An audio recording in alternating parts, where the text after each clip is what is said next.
நவராத்திரி 9வது தினத்தில் திரு நாகராஜன் தன்னுடைய கிருஷ்ணனை பெரம்பாக்கம் நாகாத்தம்மனாக அலங்காரம் பண்ணி அழகு பார்த்துருக்கார். இந்த நாகாத்தம்மன் கோவில் திருவள்ளூர் பெரம்பாக்கத்தில் இருக்குது. இங்கே செவ்வாய் வெள்ளியில் தான் நிறையா கூட்டம் இருக்கும். மற்ற நாளில் அமைதியாக நம்ம போய் நல்லா தரிசனம் பண்ணலாம். அழகாக அபிஷேகம் அலங்காரம் எல்லாம் ரொம்ப சூப்பராக அங்கே இருக்கிறவர்கள் பண்ணுகிறார்கள். 500 வருஷம் கிட்டத்தட்ட பழசு இந்த கோவில். இப்போ நீங்கள் மேலே பார்க்குறது தான் அந்த நாகாத்தம்மன். அங்கே போயிட்டு வந்தவங்களாம் என்ன சொல்கிறாங்கன்னா, ரொம்ப அமைதியான இடம். நாங்கள் உட்காந்து அழகாக ப்ரே பண்ணுறதுக்கு நிறைய மன அமைதியை தரக்கூடிய ஒரு சந்நிதி.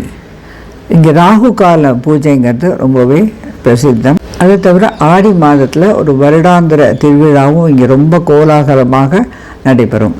இந்த கோவிலில் இந்த நாகாத்தம்மன் சன்னதியை தவிர நவகிரக சன்னதியும் இருக்கிறது.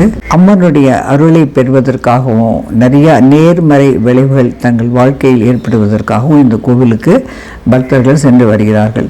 இப்போது மேலே இருக்கிறது தன்னுடைய கிச்சாவை அந்த நாகாத்தம்மனாக உட்கார்ந்த நிலையில் திரு நாகராஜன் அலங்காரம் பண்ணியிருக்கார். வலது காலை மடித்து இடது காலை தொங்க போட்டுக்கொண்டு அபயஹஸ்தம் வரதஹஸ்தம் இரண்டும் கொண்டு முகத்தில் ஒரு கனிவோடு அருளை வாரி வழங்கும் தோற்றத்தோடு தன்னுடைய கிருஷ்ணனை அலங்காரம் பண்ணி மகிழ்ந்து நமக்கும் அனுப்பியிருக்கிறார் திரு நாகராஜன். பக்கத்தில் அழகழகாக பூ அலங்காரமும் பண்ணி வைக்கப்பட்டிருக்கிறது.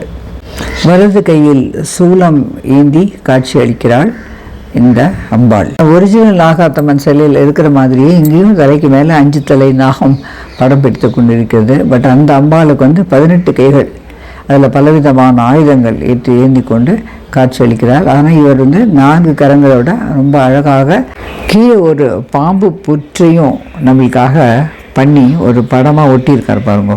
இதெல்லாம் அவர் எவ்வளோ தூரம் யோசிச்சிருக்கார் அந்த அம்பாளை பற்றி அப்படின்னு நம்மளுக்கு தெரிவிக்கிறது. கீழே கருமாரியம்மன் கோவிலெல்லாம் இருக்கிற மாதிரி இந்த முக மந்திரம் அழகாக ஜொலிக்கிறது. அந்த மாதிரி ஒரு பொம்மை வச்சுருக்காரு. ஆக மொத்தம் இந்த அம்பாள் அலங்காரத்துக்கான நகைகள் பார்த்திங்கன்னா முன்னால் இருந்ததுக்கு இதுக்கும் நிறைய வித்தியாசம் இருக்குது. கழுத்தில் போட்டுக்கிற ஆபரணங்கள், இந்த தலை அலங்காரம், அந்த முகமே இன்னும் கொஞ்சம் நல்லா பெருசாக இருக்கிற மாதிரி தெரியுது நம்மளுக்கு பார்க்கும்போது. நெத்தியில் ஒரு பெரிய திலகம், அந்த கூந்தலை வாரி விட்டுருக்கிற விதமே அவ்வளவு அழகாக இருக்குது. இவர் அம்மாவை கட்டியிருக்கிற பட்டுப்புடவை ஒன்றும் பிரமாதமாக இருக்குது. அந்த கலர் காம்பினேஷன் இதெல்லாம் பார்த்தா நம்ம கூட இந்த மாதிரி வாங்கி கட்டிக்கணும் அப்படிங்கிற மாதிரி ஒரு மனசில் தோன்றுறது. காலில் பாருங்க இவ்வளோ அழகான பட்டையாக ஒரு கொலுசு வேற பண்ணி போட்டிருக்காரு. இதில் திரும்பி வச்சு ஒரு லலிதாம்பிகைக்கு இருக்கிற மாதிரி. ஆக மொத்தம் ரொம்ப அற்புதமான அலங்காரம். இம்மாதிரி வருடம் அவர் நல்லா அலங்காரம் பண்ணணும் அப்படிங்கிறதே நம்மளுடைய ஆபா. வாழ்க வளமுடன்.